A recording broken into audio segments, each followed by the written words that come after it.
Gulliver works in the mailroom of a New York newspaper company.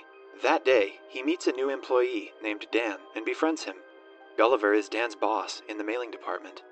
As the two deliver their mail for the day, they come across Gulliver's longtime crush and a journalist named Darcy Silverman. He has been in love with her for years, but has never confessed. Later that day, Dan brings out a notice that says he has been promoted to head of the mail department on his first day. Gulliver has been working in the facility for 10 years, but no one there respects him.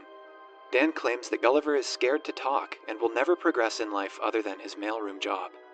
A distressed Gulliver is walking out of the office and notices Darcy working late. He gathers up courage and goes to her cabin to ask her out. However, his nerves get the best of him, so instead, he picks up a random paper from her desk and heads out. Darcy asks him if he wants to apply for a travel writing assignment. A nervous Gulliver agrees and has to submit a travel blog the following day. At home, he copies and pastes several articles from the internet for the blog. The following day at work, he submits it to Darcy, who is impressed by his writing skills and provides him with a new task. She wants him to travel to the Bermuda Triangle and write an article about the legends of ships mysteriously disappearing there. To impress her, Gulliver agrees. Darcy arranges a contact and a boat for him. Gulliver flies to Bermuda the very next day, where he is picked up by a man. He takes Gulliver to a rented boat and shows him how to use it. The journey is pretty simple, as the boat is automated. Gulliver finally sails for the Bermuda Triangle alone in the boat. For the first few hours, he enjoys himself by reading How to Build a Robot magazines and drinking several cans of Coke. He soon falls asleep. Sometime later, he wakes up to a massive wave in front of him. A sea storm hits, and he quickly puts a life jacket on. The boat shakes vigorously in the water. Gulliver turns around to see an enormous sea tornado coming his way. Gulliver, with his boat, is sucked on top of the tornado, then right into its eye. The screen goes black. When Gulliver opens his eyes, he cannot move his body. He looks down and is surprised when he sees some tiny men standing on top of his chest. Their leader introduces himself as the Commander Edward Edwardian of the Lilliput. The camera zooms out, showing us a crowd of tiny people standing around Gulliver. He is pinned to the ground with tiny ropes and wood. Commander Edward calls Gulliver a beast. A confused Gulliver yells in fear and breaks free from the ropes easily. Thinking that this is a dream, he tries closing his eyes. Edward orders his soldiers to bring the beast down. The soldiers attach their hooks to Gulliver's pants and make him fall unconscious. When he wakes up, Gulliver finds himself tied to a cart and being pulled into the kingdom of Lilliput. The tiny civilians come out of their houses to get a look at the beast. He is pulled into the royal palace and presented to the king of Lilliput, King Theodore. The king's daughter, Princess Mary, pities Gulliver and asks Edward if the restraints are necessary. Edward claims that Gulliver is a spy from their enemy kingdom, Blefuscia. Gulliver finally speaks and asks the king where he is. King Theodore's secretary, Jinx, tells him that he is in Lilliput, the greatest nation in the world. Gulliver thinks this is a prank and asks the non-existent cameraman to show himself. In the following scene, we see Gulliver imprisoned inside a cave. He meets a fellow prisoner named Horatio, who was sentenced to life by Edward for trying to court Princess Mary. The two are approached by Edward again, who listens to them referring to him as lame ass. When an angry Edward threatens to imprison them for life, Gulliver claims lame ass means someone who is brave. Happy with the answer, Edward takes both the prisoners to a field to plow it with the help of Gulliver's strength. He restrains Gulliver with a machine. Just then, 2 rings of a bell are heard from the palace, indicating that Blefuscia has attacked. They are trying to kidnap Princess Mary and have started a fire at the palace. Edward quickly runs to the palace and orders everyone not to save the princess, as he wants to be the one to save her. But Horatio asks Gulliver to do it, because Edward can't reach her on time. Gulliver easily takes the Blefuscian soldiers down and saves the princess, but the king and his secretary are stuck in the fire. Gulliver, in a hurry, urinates on the building. Everyone claps for him when he stops the fire and saves King Theodore. The king removes him and Horatio from imprisonment and thanks Gulliver for his bravery. He also invites everyone for a feast at night to celebrate the occasion. Edward is furious to see someone else being praised for their bravery. At the feast, the king asks Gulliver where he is from, and he answers he is from Manhattan. The people assume that Gulliver was the president of Manhattan, as he is the bravest one there. Gulliver feels like a hero for the first time in his life, so he fabricates the story, claiming he was known as President the Awesome. Everyone believes him, except for Edward. The following day, the people of Lilliput build a massive home for Gulliver, with all the facilities he couldn't get when he was in New York. Gulliver also makes them build a theater to fit everyone in the kingdom. Then, he shows them a drama of the sinking Titanic, claiming it to be the story of his life. Everyone is amazed by the tragic life that he has had. Edward inquires how he was saved after drowning, and Gulliver claims that he was resuscitated.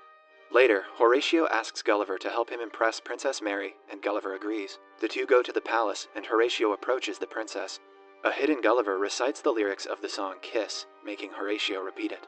By the end of it, the princess starts to fall for Horatio, but she is called by Edward, who has come to court her. The two have been destined to get married, as Edward is the bravest of the kingdom. Princess Mary isn't fond of Edward, but she cannot seem to get rid of him.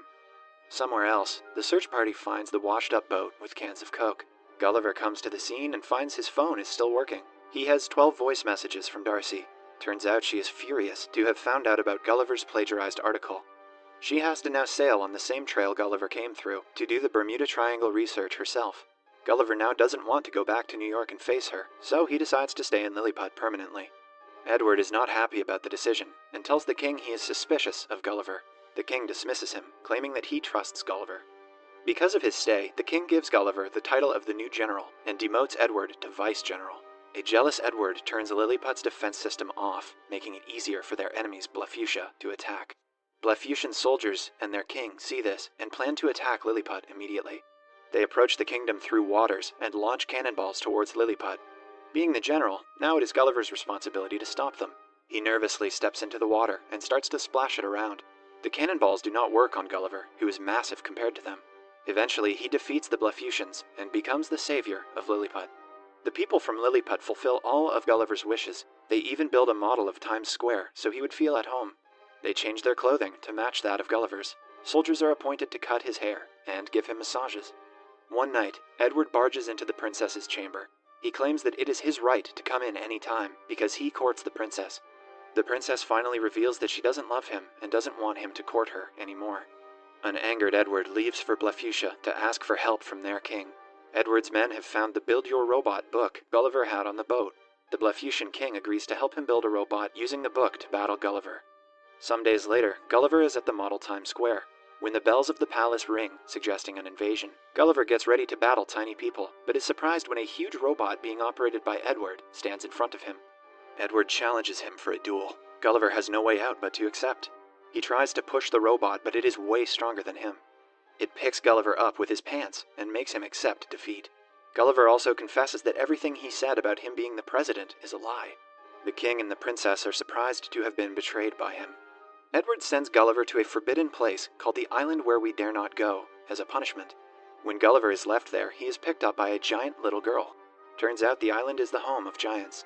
The girl thinks Gulliver is a toy and keeps him in her Barbie house, dressing him in girly pink clothes. Meanwhile, back in Lilliput, Darcy's body washes up on the shore. Gulliver has told everyone that Darcy is his princess back home, so Edward recognizes her and imprisons her. She meets King Theodore and his queen in the prison, who have been captured after Gulliver's defeat. Horatio sees this and decides to travel to the Island Where We Dare Not Go to get Gulliver back. He is minuscule on the island and manages to reach Gulliver safely. The little girl's dollhouse also has a skeleton of a dead U.S. Air Force pilot. Gulliver uses the parachute to escape and fly back to Lilliput. He first goes to meet Darcy in the prison and confesses that he has a crush on her. She forgives him for plagiarizing the article and seems to be opening up to him. Gulliver has decided to challenge Edward for a duel.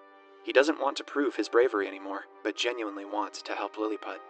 The following day, the two stand before each other, ready to battle. Gulliver wants Edward to give the kingdom back to King Theodore if he wins, but if he loses, Edward will destroy the kingdom altogether. The two fight, and Edward overpowers him within seconds. Horatio runs to help him and manages to get inside the robot. He defeats Edward from inside, eventually depowering the robot. After that, Gulliver easily manages to defeat it, and the crowd erupts in cheers. Even Darcy celebrates the win. Because of Horatio's bravery, he is provided permission to court Princess Mary. The two finally kiss. But just then, Edward, who has reached the point of insanity, takes the princess hostage. But the princess, finally having enough of Edward, beats the traitor up in frustration. Darcy then kisses Gulliver for the first time. The Blefuscian king and Theodore are about to initiate the war again, but Gulliver stops them, island nations, by reciting Edwin Starr's War, and finally he, along with Darcy, return to New York City on their repaired ship. Cut to a few weeks later, Gulliver has left the mailroom job and is a travel writer now. He and Darcy are in a happy relationship. Gulliver has just completed a travel assignment, and the movie ends as the two walk out of Darcy's office while holding hands.